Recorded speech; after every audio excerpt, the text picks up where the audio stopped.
Back to another edition of Sound the Cyrens. I'm your host, Thomas Orness, and today we're going to discuss the latest wins on the basketball week at Texas and yesterday TCU. Winning at Texas was very satisfying. Yeah, no, it was a good week. I mean, I got 3 Texas teams in a row, right? Baylor, Texas, and TCU, and Baylor game obviously was bizarre. We already talked about that one, but winning at Texas was kind of one that we didn't really know what was going to happen after the Baylor game, and they stayed in Texas, and everybody's talked about, how that was kind of a bonding experience with them going to Top Golf and all that kind of stuff, and that has a tendency to get teams to get together a little bit when you have to live with each other 24/7 versus going home and being in your own apartment. So it obviously paid off because we came out and played really well at the beginning, and Taman showed why people have been saying for a long time we're glad we have Taman and Tyrese Who. Yeah, it's kind of just I feel more bad for him than anything because I think he fits better than our system. I think he would have been more successful in our system.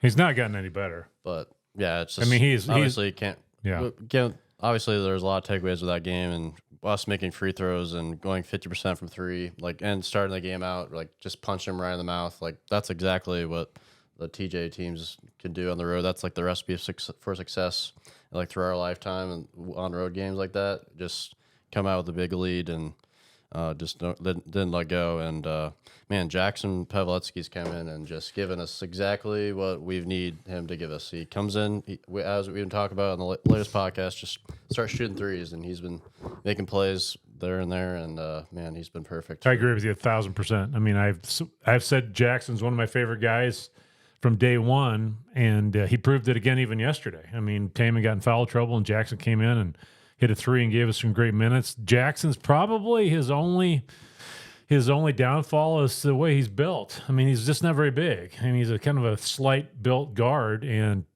I tell you what, these games, the guards, we play so physical. The other teams have to play that physical to stay in the game. And they're beating the hell out of our guards right now. And just the way Jackson's built, he gets kind of knocked around, which could, if you think about it, could be turned into a positive because he would be more apt to draw fouls that way too. But I love Jackson. Love the way he plays. Love his attitude. He turned down a 3, I thought, yesterday after he made his first one. But the reason he played considerable minutes in the first half was because of Taman's foul problems. But the Texas game he did give us a couple more minutes too, and 3 for 4 from the field. And what are you going to say? I mean, he's doing what he should be doing right now. And the last time having to figure out the Longhorn Network thing, just thank God, cancel my Sling account. Yeah, same thing. Yesterday, with the $28, I'm just man, this is just a pay-per-view. It's this has to go well. And Michael, on the other hand, who FaceTime Will and watched it through that way. That was fun. I was there. Anyways, it was just very satisfying to. When you spend that much money, it's kind of a very annoyance of you have to pay that to watch your favorite team play. That you do. Obviously, I really thought about it hard. I was all right, am I just gonna pay this? It's the last time we're playing at Texas. Yeah, that's what I told you on the phone. I said, you wanted to just listen to John and Eric, and I said we got to do this one more time, then we can tell these idiots to go away, and that's exactly what we did. And there wasn't that big homer of Texas crew doing it either. It was kind of a mid-level and. Man, with the way we played, it was just Milan's been playing great. We were listening to the TCU game on the radio yesterday. John and Eric pointed out that Milan leads the team in minutes in Big 12 play. Wow, I didn't know that. Which means a lot because we sub in and out all the time. And when was the last time he was in foul trouble? Yeah, it's been a while. I mean, he comes off the floor just because of the rotation, not because he has to. Yeah, and I think him finally finding a balance, and I think he is going to be more and more involved with our offense, get more looks, and I think that's when the run of March happens. I think he's our best player talent-wise. I think Gilbert is being as a college grown man, skill-wise. I think he's the top right now just because of his age. But if we get those two going at the same time, it's going to be a fun stretch of the last. There's some post I saw today that somebody ranked the top 10 college freshmen, and Milan was in that. nationwide. So he's getting people know who he is now too. I mean, he just still struggles to get open. I mean, and everybody is guarding him close because he's such a great shooter, but he's struggling to make a cut fast enough to be able to get open. But that'll come. I mean, he's still 19 years old or whatever he is, and he's money when we can get him open. And he's that little Dirk Nowitzki turnaround is everybody's kind of calling his signature move now. So glad he's a Cyclone, no doubt about that. Yeah, and we've won 14 in a row at Hilton, and yesterday obviously couldn't be there, but it looked like great on TV, like all gold. Obviously, you don't think we should be wearing gold uniforms with the gold. And I tell you what, it happened yesterday. TCU threw it to one of their coaches. They made a pass to the wing, and it threw it right to a coach, not a player. We didn't do it, but people can think I'm overthinking it. But it's one little thing that if we have one key turnover because of that, then everybody's going to be screaming about it. But it's not worth even talking about. I'm not a fan of when I saw they had the gold uniforms on. Yeah, and I think I don't know. It's just the way the marketing team does it, and I thought it looks great when it does. I think the all way. Oh, I like it personally. I really do like it. I just don't like the fact we're wearing gold uniforms too. That's my opinion. Every time we wear the gold uniforms, this one guy always tweets out this this has a scripted Cyclones on instead of like the logo of ISU. I think that one looks way much better. Yeah, I agree. Yeah, but I don't care what we're 14-0 right now. I really don't care what uniforms we're wearing. I know we can wear a practice jersey. I'm fine. The thing is, our practice jerseys have a retro logo on it. That would not be. I think I went to shout out to Raleigh House. I'd never been there before. I went there yesterday for the first time. Cool place. You could spend a lot of money there in a hurry. Yes. Get rid of the damn Hawkeye stuff out of that place. There's no reason for that to be there. Yeah, that was my first thing when I saw it. Why is there any there's Hawkeye a Hawkeye guy walking around. Why? I mean, they pop up every time we're doing well. There's a guy in a Hawkeye shirt walking around in that place. It's about business. There's a lot of Hawkeye fans. I don't care. But good Iowa City, they're not selling any Iowa City stuff. So I mean, I like it's really get some really cool stuff in there. But you can buy something that looks like the practice jersey. Yeah. But there too. But they had I was going to talk about this later, but they had a big Brock display. They had the Brock and Loaded display. There's only 2 shirts left, so I couldn't get one. I bought this shirt that says Brock. What does it even say? Purdy Iowa State on the front of it, and so he's got a lot of. It was flying off the shelves yesterday, but. Really cool place. If you haven't been there yet, it's much. I mean, no offense to Size Locker Room, and I love Size Locker Room too, but it's so much easier to get in and out of. That's true. Yeah, I mean, that's like the biggest. To go to Size Locker Room, it's hard. You can't turn left to go out of the parking lot. Yeah, that's very true. So they need to relocate. I think they should just go to Cytown.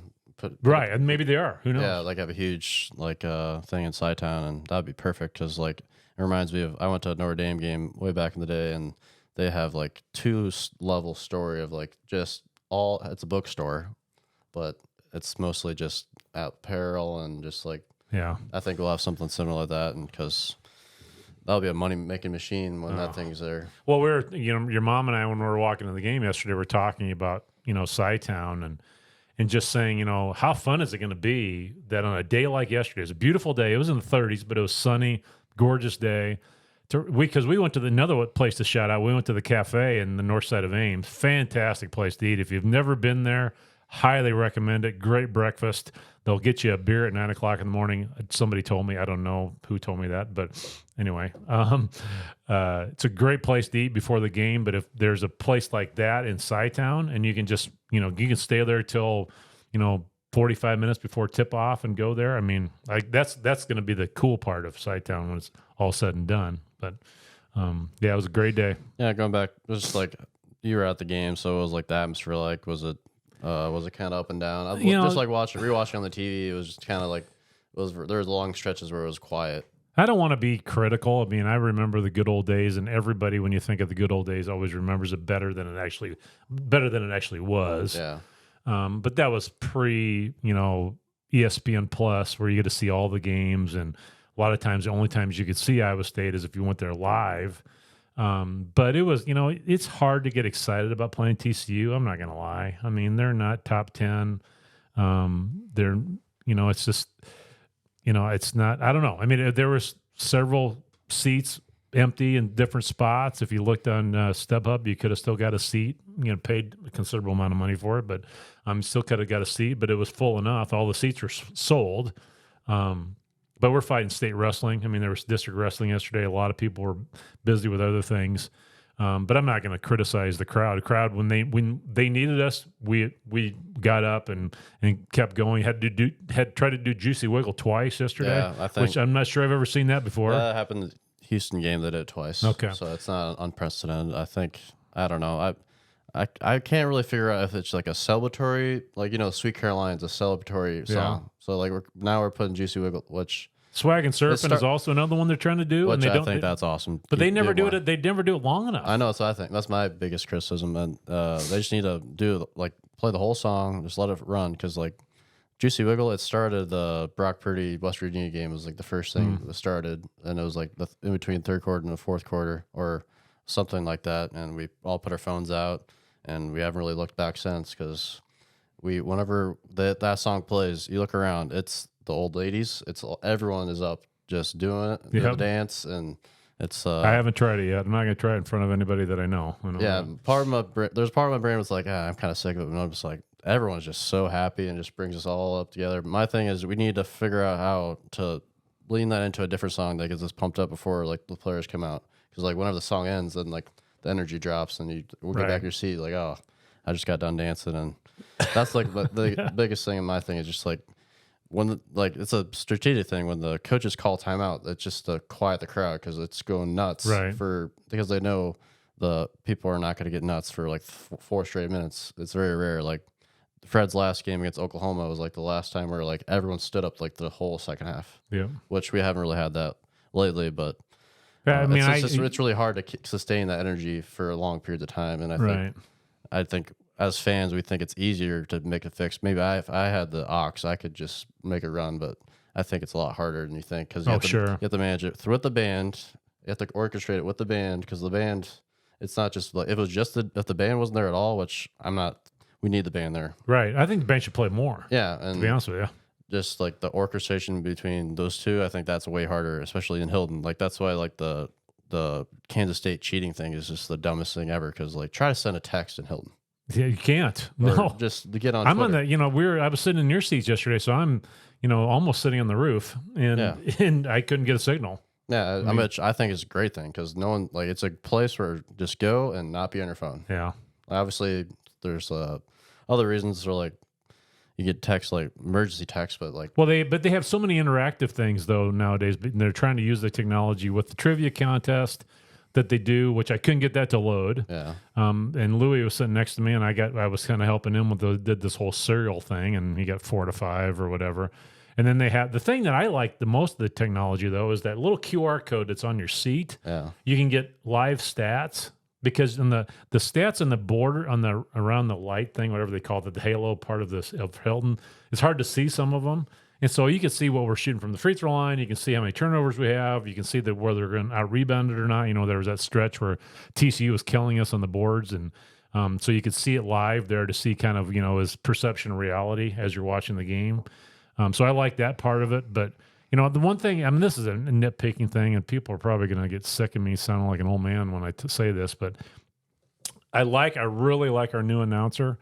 But I remember when the previous announcer, the dude from Clear Lake, can't remember his name, he would come in and say, "Welcome to James H. Hilton Coliseum." That would be the first thing he'd say.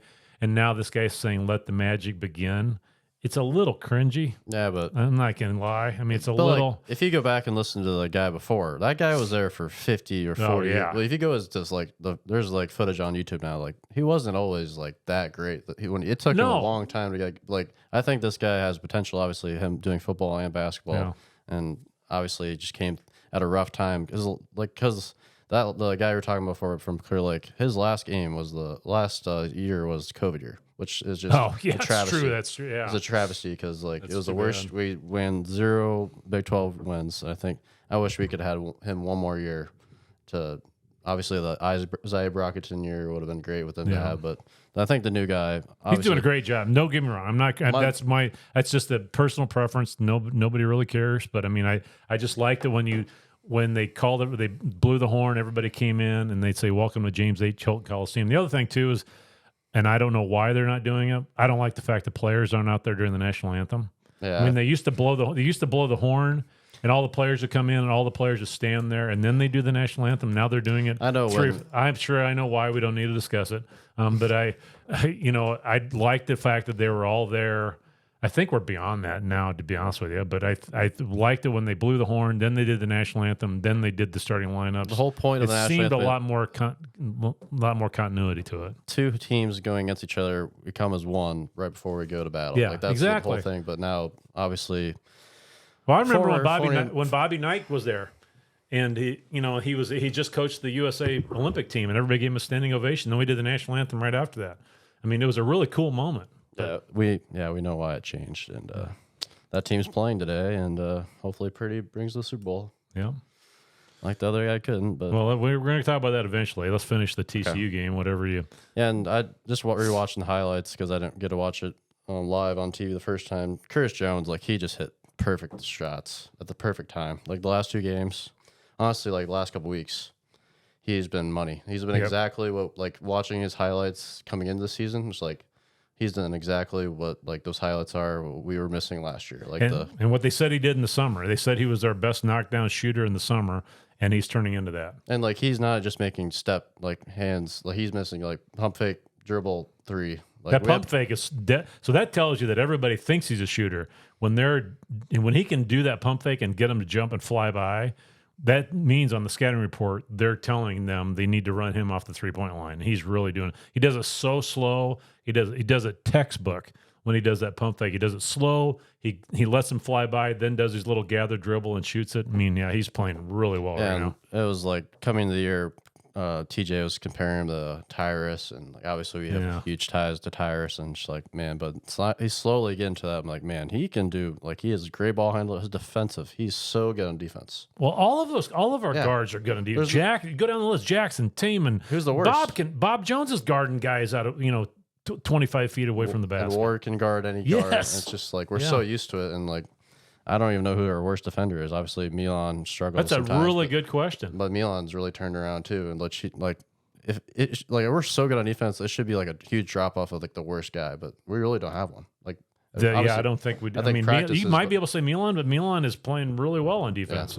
So he gets to his spots and he knows his strengths and weaknesses. He's not overstepping, and him not getting into foul trouble has been huge this Big 12 season. And man, when we keep winning 14-0 in Hilton, that feels so good because for so long we lost so many games like TCU had a huge winning streak at Hilton. That is just not right. That's unacceptable. Baylor took him over 15 years to even win a game at Hilton. We should keep putting Hilton way up in the pedestal and showing up every game and getting crazy. Obviously, it takes a little longer for the students to get more involved, but there's a good student section yesterday. Yeah. I mean, when I walked in with 55 minutes left in the clock, and both lower bowls were completely full, and they were about half full in the end that has the upper deck. We just need to sprinkle in some more, Chris Patola or whatever the hell his name is during the game. Color guy was he made this comment. I'm just they're already diminishing the Big 12 championship or the conference championships before. Obviously we're on track to maybe win it this year because of the lack of the round robin. Yeah, but just saying that the media already diminishing the conference. Why do we always have to do that? So those of you that don't know what we're talking about, the color guy who played at Army, I believe, said yesterday the women's part of basketball has figured it out. They're doing non-conference premier matchups in the middle of the conference season. So tell me what the last one has. The Hawkeyes played. The Hawkeyes are ranked second. Have they played a non-conference game recently? UConn's playing South Carolina in one game, but he's saying that would be more because he said we should be doing that rather than all of these conference games because winning the conference doesn't matter anymore. Yeah, that's what he said. That's the most asinine thing I've ever heard in my life. Why would you're saying that you're getting paid. Right. You're getting paid to pump up these games. That shows he played at Army. Just diminishing the game that you're already calling. And we're weeks ahead. Okay, as an Iowa State fan, I was oh, well, do I shut out? we hold the Tinsley and Pfizer years up to that pedestal because they won the conference title 2 years in a row. Right, and never sniffed it since. And like Fred tried his damnedest to get back there or to win. Like if you don't think George Yang and like Tyrese Halliburton wouldn't flaunt a Big 12 championship, yeah, I think that was an idiotic statement. I mean, especially biting the hand that feeds you. I mean, for the love of God, would have an Iowa State fan would rather play TCU this past weekend or Texas Tech next weekend, or would you rather play Illinois or Tennessee or Wisconsin? No, absolutely not. I don't want to play those. We can do all that stuff in the preseason. I think it's the dumbest thing I've ever heard. Even if it was like Michigan. We have Kansas. I know. We have Houston. I mean, we've got all of these other. Why would we take it? We're probably taking a step down. TCU by could playing win, one of those teams. Put TCU in the Big Ten. I think they could win the Big Ten. Oh hell yes, yeah. And they are freaking beasts. I know. That couple of times Taman came off a ball screen. It was almost like Jeremiah Cooper hitting a guy in the secondary. TCU's loaded. I think their record, and obviously the Big 12 being so good, diminishes the team. But I just think we always just completely wrap things around, and it's like, why do we have to compliment everything? It's like we have a great Iowa State team, like undefeated Hilton, and you're just like, yeah, this conference, like they should, like even if we played Iowa, that would not be as great of a game. Like and like TJ would not want that. Fran McCaffrey would not want that. Nobody in the Big 10 or the Big 12 wants that. No. I mean, it's a dumb statement. If you're not going to think the regular season conference titles don't matter anymore, why even have conferences anymore? Right. Oh, I don't know. You know? I mean, we're in the best conference we're in the best flipping conference in the country. Why in the hell would we schedule a non-conference game in the middle of the conference season? Yeah, we're going to be dumb as hell. We're going to be the best basketball conference by a lot too in the next couple of years. Like, right. Adding Arizona, adding like ISU's had some good years. Like I don't like the fact the lack of round robin, but that's never coming back. Yeah, like I was watching the Kansas game yesterday, Baylor, and I'm just like, man, I really want to get a shot there because I think we could win there. Easily. I think not easily win there. Yeah. There's no easy win at Lawrence, which they were favored, or Houston was favored at Kansas and then got absolutely they got rolled. Which I think that's great karma there, but I don't know. Houston had a battle with who'd they play yesterday? I'm not sure. They only won by 5. Yeah, but they're good. You see it? No. I don't know. This I'm just sick of like the media just diminishing things before they even happen. Well, speaking of media, I really like watching the post-game press conferences, and I watched Jamie Dixon's press conference, and he does a press conference like he does what he looks like on the sidelines. He is all over the place. I mean, he's up and down on the sideline. He's up and down the sideline. He's gritting his teeth and all this kind of stuff, and they're asking him questions about TJ and. Randy Peterson asked him, TJ inherited a 2-22 team. What do you think of the job he's done? And he goes off in this thing about Prohm, that he didn't want to disparage Steve Prohm. He goes, Steve Prohm's, he didn't use Prohm's by name. He beat the living shit out of him. He didn't use Prohm's name by name. But he said, I'm not going to disparage the guy. He obviously thinks he's a good guy, which everybody thinks Steve Prohm's a good guy. I mean, personally, why is I think that always the but I know that. But that's the first thing you think of. That's what he's defending. He goes, I'm not going to disparage him. That guy's won some championships and everything. And we don't. And he said it several times. He goes, it's a different world. He's talking about how good Iowa State is. You can go out and buy players. He said that about us. Yeah. I said, really? I don't think Milan came for the money. No, I mean... Yeah, I mean, Omaha. And Curtis Jones came because it's from Minneapolis. Keyshawn's from St. Louis. I mean, so they all have like Midwest ties. I thought it was an asinine statement by him, but he said at the end of the day, they don't guard as good as we do. He goes, yeah, they made all the free throws. We didn't. We rebounded it by 5. I mean, he kept repeating himself. He was complimentary to TJ. He did not disparage TJ whatsoever, but he was just all over the map. And when he said that, it's a different day, that we could go out and buy players, like when he just beat us. And we're the best teams and we don't do that. As much. I mean, I'm sure there's some money involved somewhere, but it's nowhere close to, what these other budgets are. I mean, but I think the success we have is TJ, for one, not having Pro anymore, and TJ being involved before the transfer rule where you had to sit out a year. I think we got our master's degree in that. When everyone else was thinking, we don't get like delinquents like Chris Allen or Corey Lucius, like they're bad people. Yeah, that Like, was Deontay Corey Burke, Lucius was a great guy. Like the Fran McCaffrey type of level, Right. like where you get the 4-year recruit, you develop slowly. And they also said that. Jamie Dixon goes, well, you don't develop anybody anymore. Then he talks about Taman. Yeah, that's hilarious. We're not developing Taman. We haven't developed Robert Jones. Yeah. We haven't developed Hassan Ward. Hassan Ward, yeah. I mean, are you kidding me? That's ridiculous. I mean, Jamie's going to, and I know, and I feel sorry. Jamie lost his father, I believe, last week, so I hate to even beat up on him now, but I thought that was he made some of the most ridiculous things I've heard. So I think Randy was the only one that asked him a question, then he left. I mean, because I think I kind of feel bad for these coaches, but they have to imagine how many times he has to sit in that chair and just answer the same damn question 9 times different every time. Bill, but go back and watch Bill Self's press conference. He just got his butt kicked by us in Hilton, but he gets it. But I think with Bill Self, weirdly, I have no inside information. I have nothing. This is a complete guess. I think he had huge health problems last year. And ever since then, he's just appreciated life way more. That'll put your life in perspective pretty fast. Ever since he just obviously watching the dancing cop and the Juicy Wiggle thing, calling like so funny. What other coach would do that? Like, no. It's just I don't know. I think there's another universe. It would have been funny if you started dancing with him. Like I think there's another universe, another simulation somewhere where Bill Self's the Iowa State coach, and he'd love it, and we'd win national championships, and I think he'd be perfect. But obviously we have TJ and Houston beat won at Cincinnati yesterday by 5. That was the game I was thinking of. And yeah, we're 14-0 at Hilton, and we'll be in the top 10 next tomorrow. For the first time since 2001. Yeah, I hope so. I mean, look at these scores from yesterday. Kansas beats Baylor by 3. Houston beats Cincinnati at Houston by 5. BYU beats Kansas State by 6. UCF gets beat by Texas Tech by 7. Kansas State lost again. Yes. Texas rolls West Virginia, and Oklahoma beats the last place team in the conference by 4. They beat Oklahoma State. So yeah, to say it's not the best league in the country would be a complete lie, because it is. I think if you cut the conference in half, it's still the best conference. Right.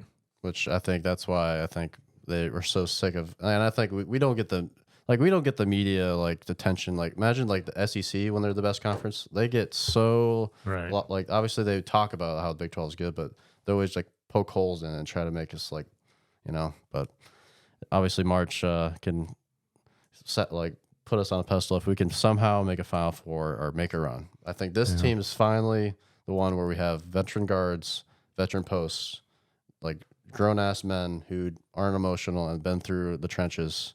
And I think obviously TJ's and our system of defense is just perfect for March because that travels everywhere. Like the Monte junior year or when Bryce John Jones took too many sleeping pills and we lost UAB. Like that team, if they had they always had a bad half most of the times. Right. And they had 10 minutes more that were bad, and that's how we lost. And this year we come out sometimes not when we come out slow. It's not a huge deal because we're usually on offense or on defense no matter what. Right. That's the thing that we could make a run with because we guard so well. And the TV timeouts in the NCAA tournament are so freaking long, we might not even have to sub because it's hard to get tired at that time of the year when you're getting that many breaks. But that's the thing because there was an example yesterday. I mean, from the 17, I believe it's a 17-minute mark to the 5-minute mark or the 7-minute mark, something like that. I think TCU scored like 4 points. And we came out of that stretch only up 8 because we were struggling to score too.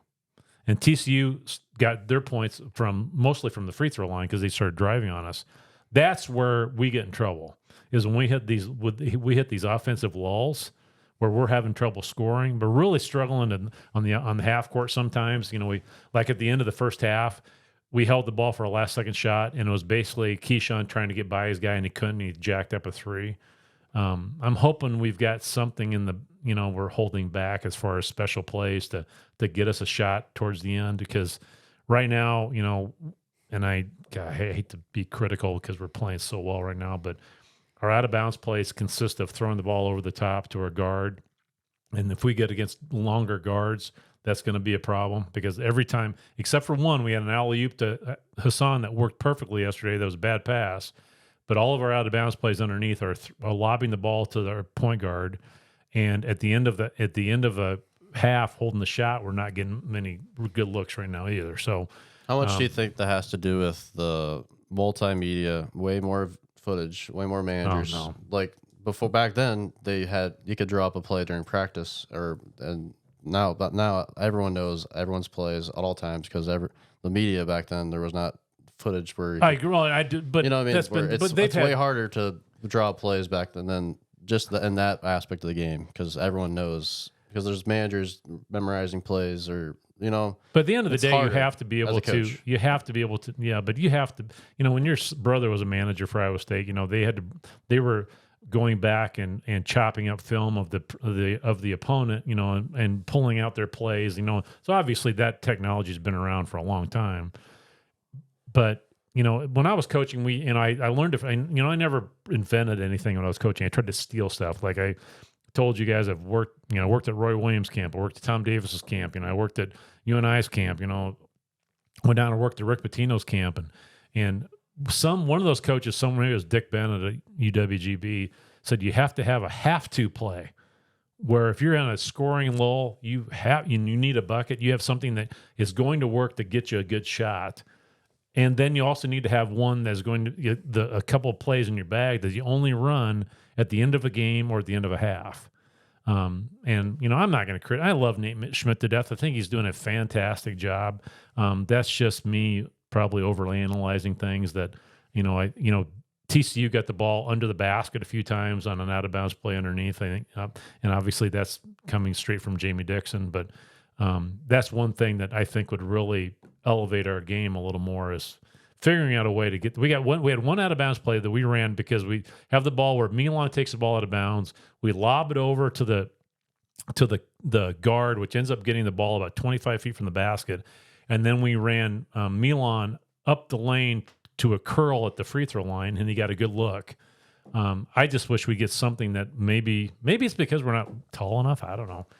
We're just not getting a lot of shots or getting the ball close to the basket on out of bounds play. I mean, that's just me overanalyzing things, I guess. But yeah, I don't know. I just don't think it's a point of emphasis of what it used to be. I don't think because I think when you were a high school coach, like you had to drive on the road or someone else to get footage of games. Now, nowadays you don't. I mean, it's all on huddle. Yeah, it's all on your phone. It's all times. But I've also tried to get. I used to have. Most high school teams don't have more than 2 or 3 out of bounds plays, and so it's pretty easy to get kids to understand what their out of bounds plays are. But you still have to get them to remember what the play is, and But there's probably so much in the college practice what they're going through that's like 9th or 10th or 14th on the list. Think about how many underneath out of bounds plays actually happened during a game. We probably had 7 yesterday. And so how many different, so I'd really like to know how many out of bounds plays underneath the basket we have in our arsenal.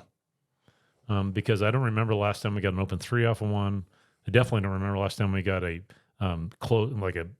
post move out of it. When it happens, you're gonna I would love it. I mean, again, I don't want anybody to think that I'm criticizing your team that I live and die for, and any shirt that I have, only shirt I have are Iowa State fans and Humboldt shirts. I'm sure if we had a podcast in 1999, we'd be complaining about how Tinsley turns it over too much. Yeah, you're probably right. You're probably right. Yeah, no, I don't want to talk about it anymore. I don't want to talk about out of bounds plays anymore. Yeah, Taman is playing fantastic. We're lobbing the ball to him, and you know what? The thing about Taman I like is that he's done so much for his body. He's almost like a wrestler playing out there. He is so strong, or a D-back or a running back, whatever. When he got clobbered. He came off of a screen yesterday and got hit to the point where it was like a car accident. He went backwards a couple steps, and some guys would have been knocked on their back over it, and he just kind of manned up and took it and then kept dribbling. So I'm done. I'm not going to talk about that anymore. Another thing about having Lipsey at the helm is he grew up a Cyclone fan. Right. He's freaking good. He's an all-conference type player. He's developing in front of our eyes, and we know we're going to have him for 4 years. Yep. And I think it's just with the landscape we're in which it's kind of becoming a revolving door of Cyclones coming in, where we can finally have a Like obviously that's why I think Robert Jones and Ward are so loved, is because they've been here for longer than most like players and that are nowadays is. So I think obviously when Gilbert comes back next year, I think next year we're gonna be like, all right, we're gonna appreciate him even more, because I think he's done so much this year where we're just like, man, it's just he is undeniably good. And man, when he makes, obviously like it doesn't look the best sometimes, but when it goes in, it's like, how the hell did he even do that? Like the like crazy like layups and ones. It's like he had one again yesterday. Yeah, he's just really fun to watch. Well, the thing I saw that I liked Bob do yesterday is that, he does his little post move across the lane, and he's struggling to make that floater. I mean, I watched him in warm-ups. Him and Hassan both practice that shot a lot. They're both struggling to make it. But when he comes across the lane from one side of the lane to the other, a lot of times that guard on the opposite side is going to drop to try to help, or the guard from the top of the key is trying to drop to help on him a little bit. And he fired it to Taman across. He did it a couple times, a different guard. One of them was Taman, I know, and got an open three out of that. So if we go inside out with Bob or Hassan, it's also going to make their job easier too. I think they're going to have to. Those guys that are coming down to help can't come and help anymore if we're making threes, and it's going to make their job easier to start making post moves. But then, the person that I don't think we talk near enough about is Trey King. Trey King is playing lights out right now. I mean, he's making big threes. He gets on the floor and will wrestle a guy away from the ball, and he could kill somebody if he really wanted to, but he's just kind of got a smile on his face and just kind of uses his brute strength with the way you should. And so I think Bob is Bob. We're getting everything we can out of Bob. He's giving everything to us that we can. Hassan is miles where he used to be, and Trey King is playing lights out right now. So those three guys right now are playing at a very high level, and that's what's going to carry us if we can keep them going. And then we can get a few points out of Hassan and Robert from the free throw line. That's just gravy. Yeah, what I want, like while I was waiting for the TCU game, I wanted them to bury them. So right. We didn't really have like the bury them stretch. They snuck about a couple, but they had experience. They have experienced good players too. Yeah, so they have. What's his name from Avery Oklahoma Anderson. State? Yeah, he had a huge win streak against us for the longest time. Yeah. But yeah, it's just they have Jameer Nelson Jr., whose dad played in the NBA, played for, I'm trying to remember, it's a school out of Philadelphia. His dad played for a school in Philadelphia in the NCAA tournament a long time ago. And yeah, I think John Walters and Eric Heff actually pointed that out in their radio broadcast. Yeah, because his coach, Jameer Nelson Sr.'s coach at whatever school it is, and I can't remember what it is. That guy is who's the tall dude from Michigan that's a Michigan coach? Juwan Howard. Juwan Howard went out and hired as his consultant and sits on the bench with him in Michigan. So it's not like Providence is who I keep thinking. It's not Providence because they're not in Philadelphia. It's whatever school it is. Doesn't matter. But so they have experienced guards and guards that are good, and they're also physical. Their post players are huge. Look forward to the games ahead, but I just wish we played Kansas this week. I wish we had Baylor at home, because we would imagine the momentum if we won the next game at Kansas versus winning at Cincinnati. Like the next home game would be absolutely crazy. Like obviously it might be anyways if we keep winning, but I think we'll have obviously booked rooms for Omaha already. You're kind of that thing, so. Get that 2 seed, but don't want to tell anybody. No, I'm kidding. It'd be fun to get if we can land in Omaha, but that's pipe dream. But I went through it yesterday. I mean, Memphis is a first round site, and so is Indianapolis, and so they're all those are 3 very drivable first rounds. Yeah, which I'm really hesitant on going. I think I'll have to stay in the hotel room if we would end up going this year. But yeah, I think the play is go to Kansas City. If you're a fan, go to Kansas City. Yeah. Don't save up money to go to the NCAA tournament. As a fan who's gone to multiple NCAA tournaments, the Aaron Craft, the UAB, we had one really fun experience. It was the Royce UConn game. Royce White, who's running for Senate in Minnesota now. Yeah, his life took a turn, but man, he was a freaking. He's still a smart dude. He's a talented, probably most talented Cyclone of all time. Yeah, one of them. I mean, yeah, I think that's hard. That's a big statement, but it's one of them. Who's more talented? I don't know. We're not basketball wise. Giving a ball 6'8". Dribble like he did. He's got hands the size of. And the thing is that basketball was not his number one interest of his life ever, his whole life. Imagine if it was he had an at Missouri game where he'd like drain 3 threes in a row or something crazy. I'm just like, what is that? I remember he told me one time. He goes, "Yeah, I might get paid to play basketball someday, but it's just kind of as an afterthought. Yeah, he was just a first-round pick. Yeah. But, yeah, he was like the first transfer that kind of turned the things around. And he was in our old gym refereeing games when you were in camp one time. That's so bizarre. Nobody knew who he was. No one took a dribble at Iowa State, and it's just like that camp is like these kids have no idea. Like a year from now, they're like, "Holy crap, Royce White came!" But yeah, it's that was fun. It's a fun year and we have recording this right before the Super Bowl. Yeah, so the game kickoffs in about 2 hours. So before we move on to football, I ran into a recruit at the cafe in North Ames yesterday. Brady Woolley. He's from a school right outside of Minneapolis, 6'9", junior in high school, power forward. So he looks the part. Yeah. And so shout out to him. So I'm having breakfast with his family. I just said, have fun today, Brady. And I didn't want to talk to him because he thought I was creepy just by saying that. Yeah, that'd be very weird. But he's 17 years old, and it's kind of cool to. Which, bringing back full circle, like I vividly remember when Purdy took his first visit at Iowa State, and we had the whole student section chanting Purdy. And, like we wanted Purdy to come, and that was before he committed.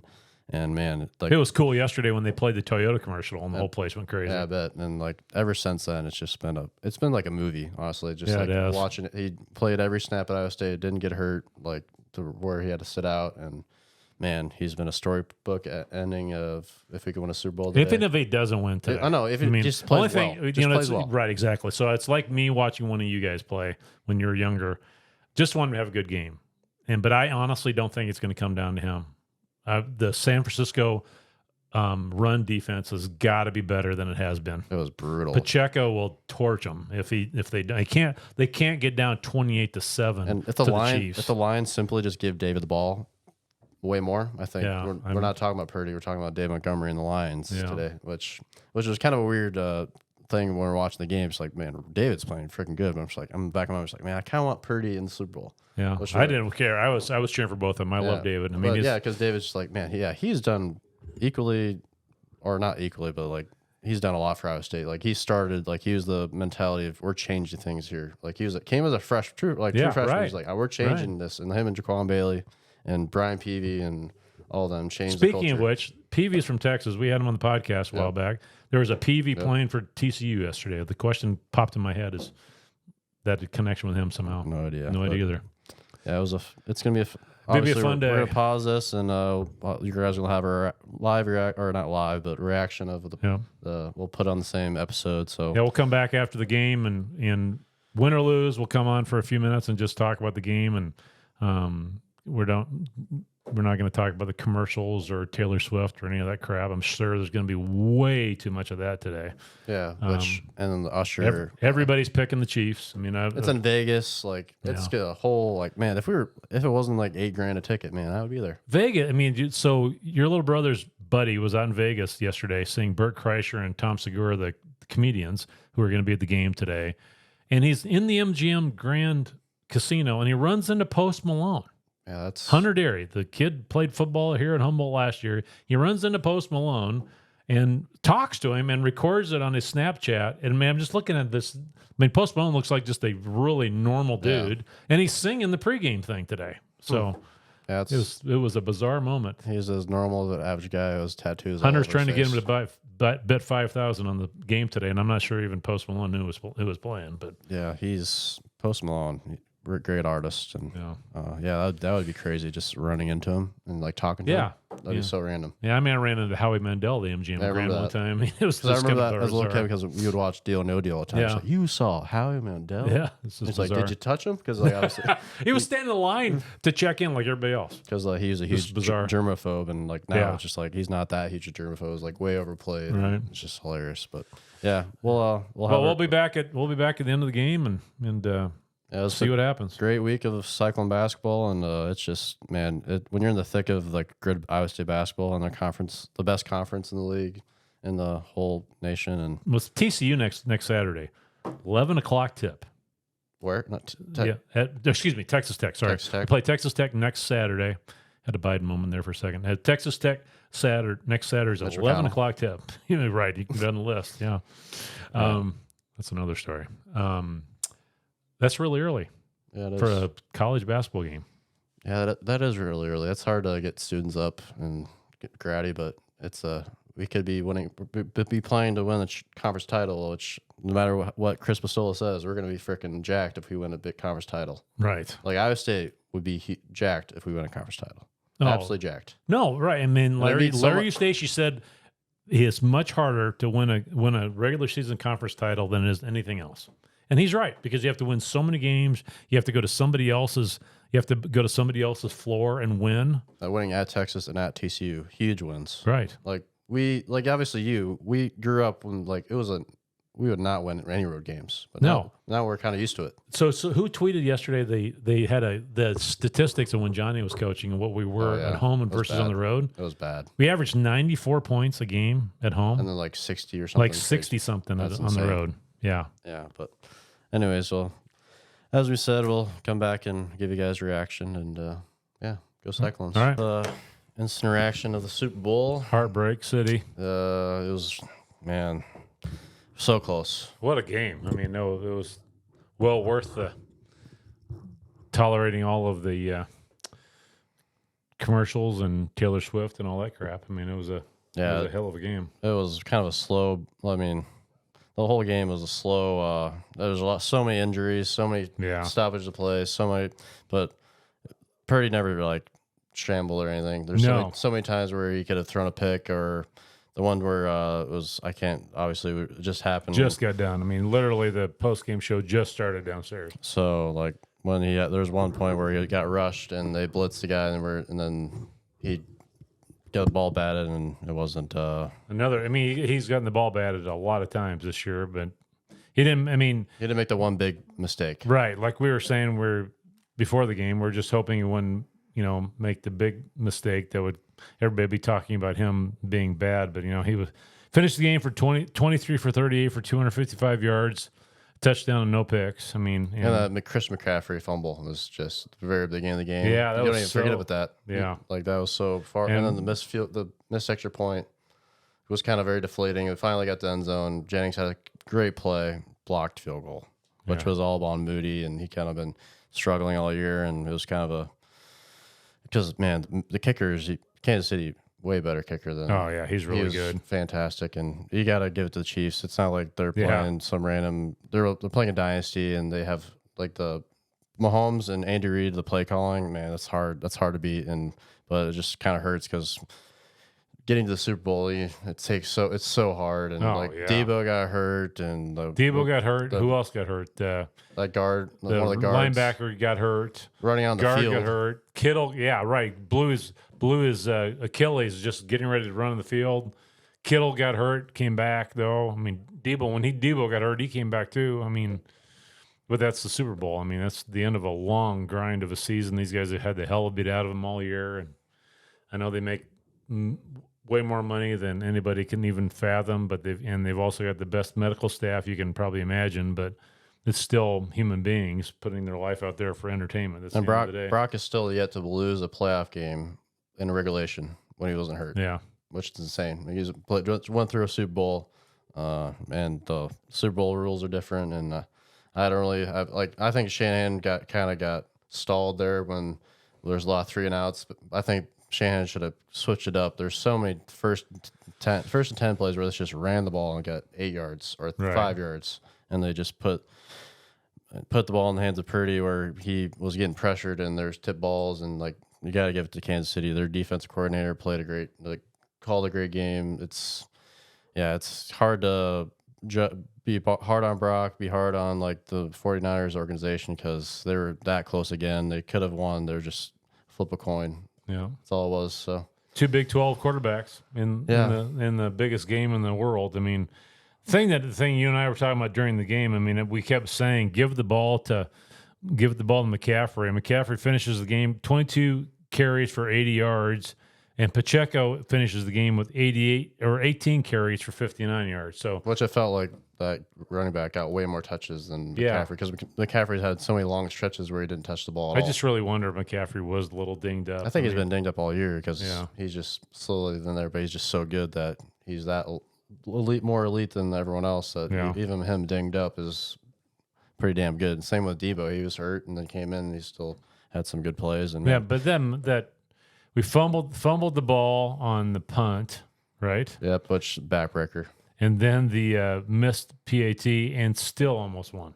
Missed extra point, and missed the whatever it was. But. Yeah, and Christian McCaffrey fumbling in the red zone, which no one really talked about. If we could at least get 3 there. And Travis Pfizer finishes the game with nine receptions. And Travis Kelce, sorry. Nine receptions with for 93 yards. Honestly, I think he could be the Super Bowl MVP. Yeah, I don't know. We didn't watch it. Could be. Yeah. Yeah, they're going to give it to Mahomes. I mean, no matter what. Doesn't matter. Either way, Hy-Vee's happy. Yeah, that's true.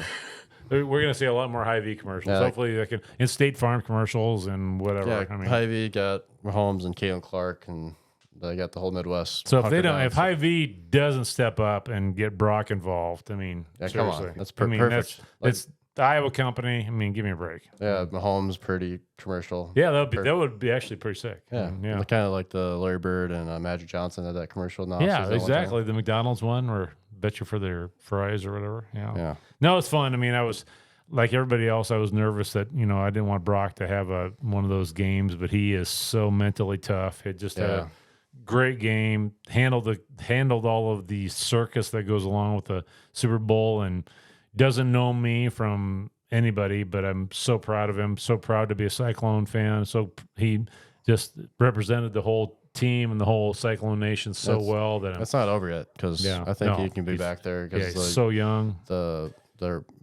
Jennings, gosh, they have so many good receivers that. I think if the Niners win, Jennings might be the MVP. Yeah, because he had so many great plays, so many good catches. That one throw to the fullback where he had that great catch. Yeah, that almost to the field goal drive in the overtime was big, and it's just I feel like Shanahan just gave the ball more to McCaffrey, right? A little more. That's the only thing I second guess too, and making a freaking PAT. But. Yeah, it just felt like if Debo getting banged up so early, or like it just takes away so much of the offense because he's so over the middle, and like it's another dimension. And you got to give the Chiefs credit. They took Kittle out of the game. I mean, he really didn't. Yeah, he didn't do much at all. They didn't allow him to be a factor in the game, and also the Niners that played much better against the run than they have in the past couple games too. So I mean, yeah, it was fun. It was well worth the time. I mean, it was a long day, and I'm happy for Brock that he had the experience. And 25 years from now,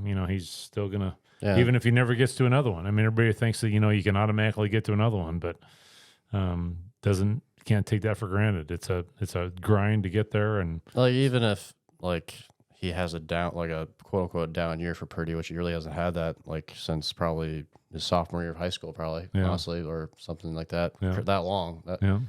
But I think at the very least, I think he earned himself a ton of money this year, a couple of years, and a lot with endorsements and everything else. So it's just having a guy represent Iowa State in the best way, the best person to ever be him and Halliburton. Yeah. It just sucks because we were so close, and but I just feel like it won't be his last time. I think it could be like they could see each other in the Super Bowl again, but hopefully the Bills or someone else can take Mahomes out of the Super Bowl, because I'd love to see a rematch though. That'd be just fun. Seems like Mahomes he's magical in the postseason. He's only had one pick in his whole postseason career, and it was this today.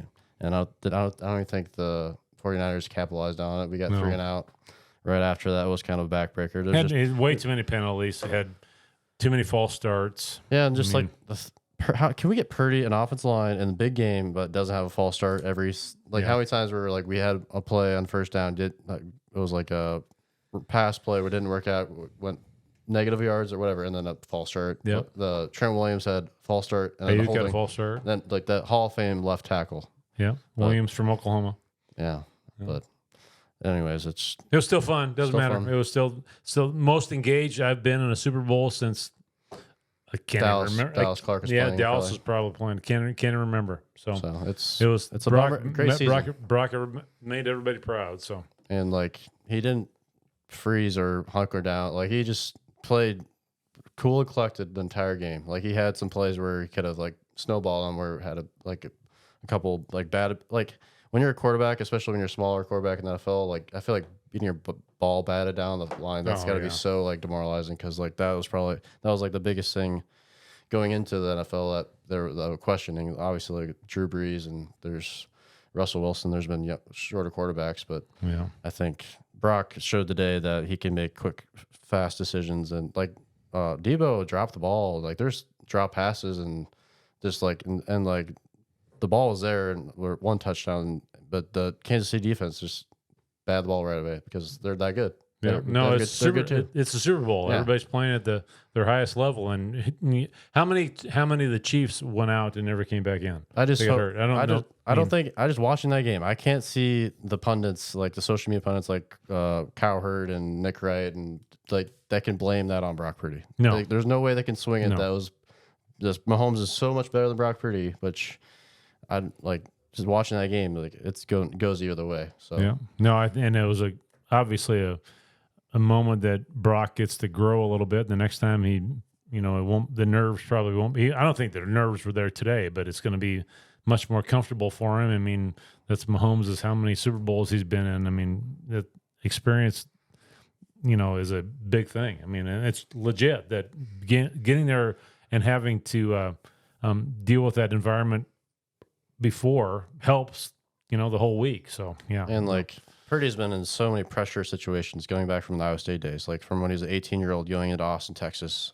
without Dave Montgomery. Just like that's pressure. So he's just going to keep on building. And I think finally the media is just going to finally give it up on like he's freaking good. He went to the Super Bowl. He was that close to beating the new GOAT, Mahomes. Like, they're just going to prop him up for another year. And I'd like to see the fight between Mahomes' wife and Taylor Swift tonight because they hardly ever showed Mahomes' wife tonight, and very little. They showed Taylor Swift and all of the Hollywood friends that she brought in with her, whatever that girl was with her, the lively girl, whatever. The Usher performance, my God, oh my God, it was brutal. Not for me. No, you should start out the halftime show with a song everyone knows. Yeah, it shouldn't be 5 minutes into the show. They finally played it, but that's just a middle or 26-year-old white guy from Iowa's opinion, so take it as Lee can. Yeah, they're not asking us. They're really not. No, they don't really. They don't call me in the survey for it, but no. Iowa State plays at Cincinnati Tuesday. That would be a nice road win. We're be in the top 10 tomorrow, and obviously got a great program. And TJ, I think, could lead us to the Big 12 championship. Need Brock to come to a game. Yeah, get Brock back in Hilton, and let's go freaking crazy. Yep. So that'd be awesome. Appreciate you guys. Or listening. Kansas City. Have them come to the Big 12 tournament. The Kansas City. Or we're gonna play Kansas in Arrowhead next year. Yeah, exactly. That'd be cool. Yeah. We're proud of you, Brock. It was a lot of fun. Thanks for the memories. It was a great time, and it's not over by any means. Hanging in there, Louie. I know Curry's listening. A huge 49ers fan. Was a 49ers fan before even Purdy got there. So he's probably hurting because, man, we're so close. And, man, it's just that extra point just pisses me off. Yeah, because it's like, it's freaking Iowa State finally, quarterback scores in the Super Bowl, block field goal. Yeah. Unbelievable. What are you gonna do? Unfreaking believable. I know. Iowa State. I know. But what are you gonna do? We got to do what we got to do. At least we're paying attention to the Super Bowl. Could have been two teams we could care less about. So Purdy was one pick away from not being drafted, and now he's going to be. Did you see the Rule guy from Nebraska? It was talked about that when he was a Carolina Panthers coach, and he wanted to put Brock on the board and get vetoed. Really? Yeah. So. All right. Well, appreciate you guys listening, and we'll probably have some reaction about Cincinnati games and upcoming games close. So cheer for the Cyclones Tuesday. Got a 11 o'clock tip on Saturday against Texas Tech, and proud of you, Brock. Go Clones. Go Clones.